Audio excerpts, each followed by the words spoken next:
So you want us to go to Ohio? What's wrong with Ohio? It's just, I don't know, Ohio? Ugh. You can do this on your own, you know. No, it's fine. We can do Ohio if we have to. We have to. It's been a few weeks since Mia and I visited Vermont. A few weeks since we found Champ and learned the truth. Monsters are real. Now, we've decided to go on the search for them. I'm going to keep recording our journey. Arrangements were made, luggage was packed, and we were finally ready to hit the road. Our first destination was Loveland, Ohio. So, what's waiting for us in Ohio? You said something about frogs? Yes, the Loveland frogs, also known as the Loveland lizards, also known as the Loveland frogmen. Oh, so we're going after the Navy SEALs. You wish. More like giant frogs. Gross. Not a fan of frogs? No. So quick to judge. Fine, tell me more about them. Like a lot of cryptids, the Loveland frogs are named for the area in which they live. That's why we're heading to Loveland, Ohio. And just like Champ, sightings date back to the Native Americans. Supposedly, the Miami tribe had legends of a river demon called the Shawanohook. It lived in the Little Miami River, which does go through Loveland. Legend says that it guarded the river, and it apparently looked like a man, but with no nose, no hair, and dark, bumpy skin. Oh, so they're giant anthropomorphic frogs. Yeah, these things still sound super gross. Fair enough. I take it there are more sightings than just old Native American myths? Oh yeah. The first modern sighting happened back in 1955. Some guy was driving along Loveland in the middle of the night on some road along the river. He sees these 3 humanoid figures on the side of the road and pulls over to watch them. They were 3 to 4 feet tall, hairless, webbed hands and feet, and, well, their faces looked like frogs. Ugh, yuck. So he watches these things talk to each other for a few minutes before one of them pulls out a cylinder, or, for lack of a better word, a wand. It starts shooting out sparks, which finally convinces this guy to get the hell out of there. Wait a second. A magic wand? Seriously?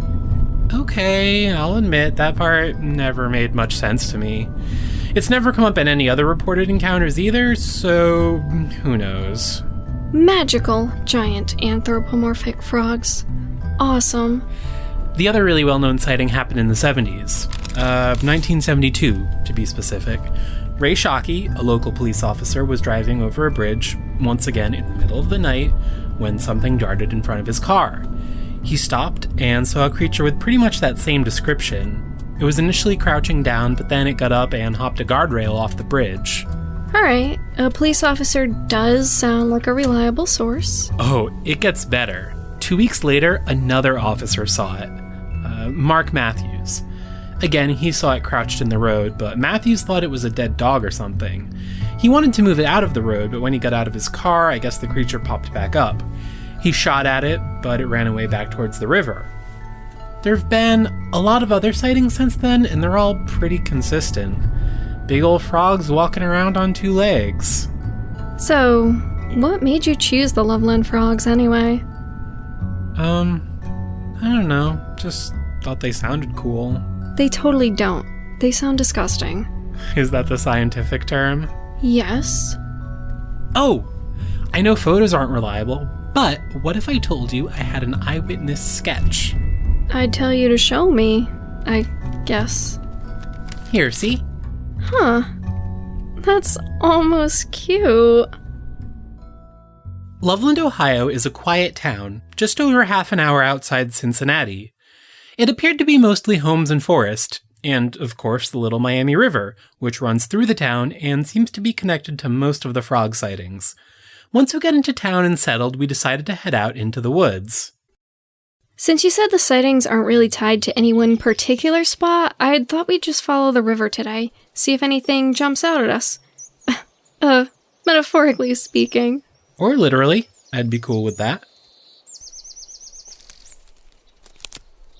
This is so nice out here.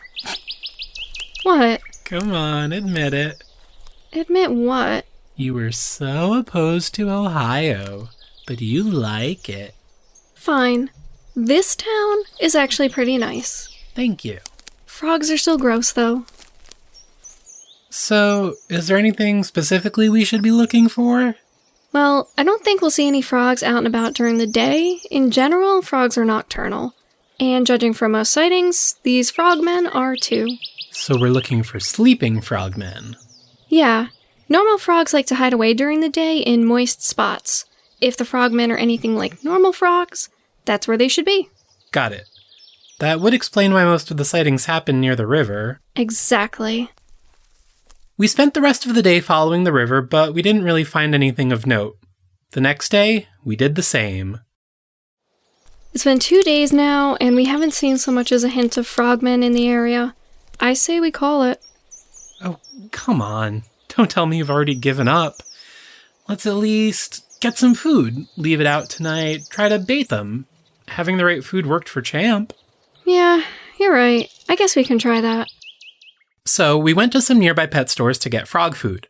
We were able to get our hands on a good deal of mealworms. We went back to the woods to leave them in a few spots along the river. Ugh, these are disgusting. Yeah, I agree with you on this one. Stupid worms. Stupid frogs. Such is the life of a cryptid hunter. I suppose. I just hope they're not all this gross. Ah, don't worry. Cryptids come in all shapes and sizes. So, if we can't take pictures of these things and the food is gone in the morning, how would we know if they showed up? Well, if we were dealing with a smaller animal, I'd say we can try and trap it, but since these things are supposed to be the size of a 6-year-old, I think that's out of the question. I would say we camp out and just observe, but we don't really have the supplies for that yet. I tried to pick muddy areas to leave the food in, so hopefully we'll at least find some tracks in the morning. We can figure out where to go from there. Sounds good. Spoiler alert, we didn't find anything. Sorry, man. It's been 3 days now, and we haven't found jack shit. I'm calling it. They're not here. No, they have to be. I don't understand. Hey, cheer up. So there's nothing here. I'm sure we'll have better luck next time. No, we have to find them. Why? You've been kinda weird ever since we got into town. Why is this so important to you? We already found Champ. We know some cryptids exist. Because! I'm sorry, it's just... I didn't tell you everything. What? I never told you why I really got into cryptozoology in the first place. So why did you? My Aunt Julie, she died a few years ago, but back when I was a kid, she was in Ohio on a business trip or whatever. She came through Loveland and saw something. Something the size of a small child. Something that looked like a giant frog. When she got back home, she told our family about it, but no one believed her. Except you. Yeah. Through the years, she never changed her story. Always defended what she saw, always believed in it. Some people in town even started calling her the Frog Lady. But ever since she told me about what she saw, I've been fascinated with cryptids. When you came to me with that tape, part of me hoped I could finally prove she was right after all these years. And when we saw Champ, I was sure of it. I could redeem her name. That's why I wanted to come here first. Even if we couldn't prove it to anyone else, I would know. I would know she was right. And now, nothing. If the frogs aren't real, I guess she was the joke that everyone thought she was. Don't say that. How about we stay one more night? Who knows? We could still find something. I guess. That does sound good. We decided that we'd spend the day scouting out locations and then come back at night. Alright, I guess the best spot to start looking is along this river bend. Sounds good. Ah! You okay? Yeah, I just didn't see this embankment. And now I'm covered in mud. Careful. You need a hand back up? Mia? Get down here. Is that Yes. A hole. A burrow. just the right size for something about 4 feet tall? I wish we could see further in, but it looks like the tunnel curves after a few feet. Do we go in? You want to go in there? Well, let's assume this is where they live, or sleep, or whatever. If they're nocturnal, they could be in there right now sleeping. But if we come back here at night, they should be out and about in the woods doing whatever frogmen do when they're awake, right? Yeah, good thinking. Then it's settled. Fine. I won't be going in there, but you can. Sounds like a deal. This was the best lead we'd found yet. We decided, once night fell, we'd start here. In the meantime, we ate and got some sleep, just in case we were out all night. Finally, once the sun had set, we headed back out. You ready? I'll keep watch out here. All right, here we go.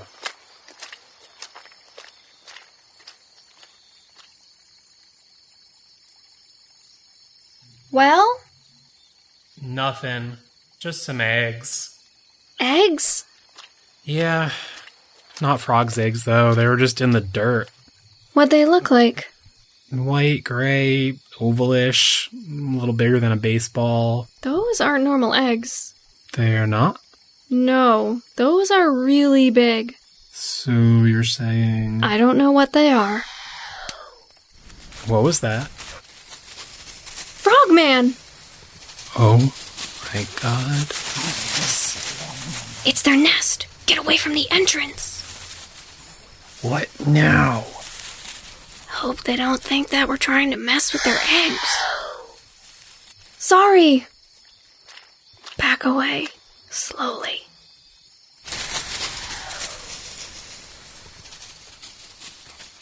Yeah, that's definitely their nest. Let's get out of here before they come back out.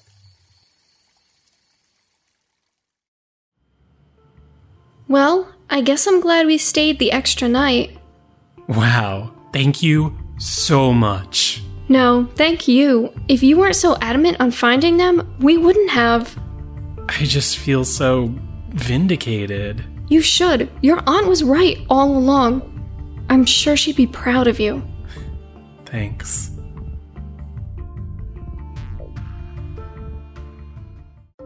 Okay, Mia here. Still getting used to this. Field notes, entry number 2, Loveland frogs. First of all, frogs is definitely a misnomer. Most aspects of the description are pretty accurate though. The few we saw were around 4 feet tall, bipedal, no tail, but they looked much more like lizards than frogs. Maybe some sort of iguana? The eggs definitely support that theory. Frogs lay their eggs in the water, and they're clear. And gross. Most lizards dig a nest into the ground and have normal, shelled eggs. The frogman eggs definitely appeared more like lizard eggs. The creatures themselves were scaly, not slimy. I think any reports of them being slimy may have been people seeing them after coming out of the water, all wet and shiny. I don't think their hands and feet were webbed, but it was hard to tell in the dark. They also had a small row of spines running down their back.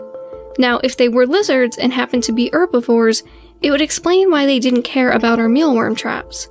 Also, Komodo dragons and other lizards, while not bipedal, have certainly been seen to grow as large. So a lizard that size isn't as unbelievable as a giant frog. All in all, giant lizards wouldn't be outside the realm of possibility. What am I saying? These are cryptids. They're all outside the realm of possibility. So, I've also started drawing sketches of the cryptids we've seen as a supplement to these notes. Even if we can't take pictures, I think it's good to have a visual reference. End field notes.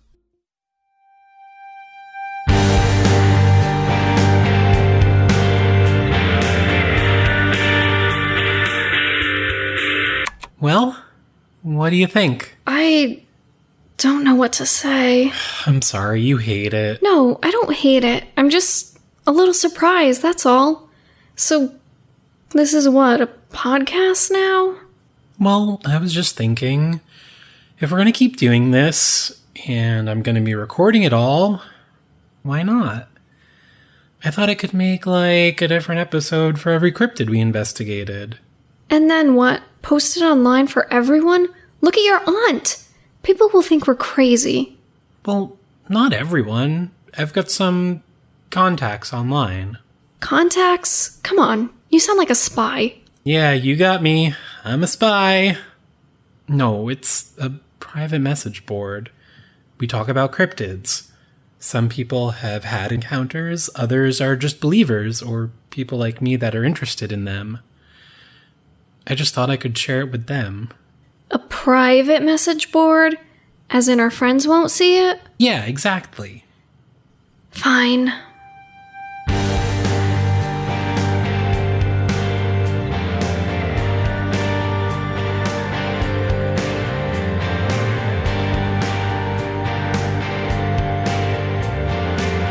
The Cryptid Cases has been a production of Little Giant Monsters. If you enjoyed the show, please consider leaving a review on iTunes. If you'd like to follow us on social media, search for Little Giant Monsters on Facebook, Twitter, and Instagram. Or visit littlegiantmonsters.com. Visit our website or Facebook to see Mia's sketches the Monday after each new episode. If you have questions or comments, email littlegiantmonsters@gmail.com. Thanks for listening, and see you again soon.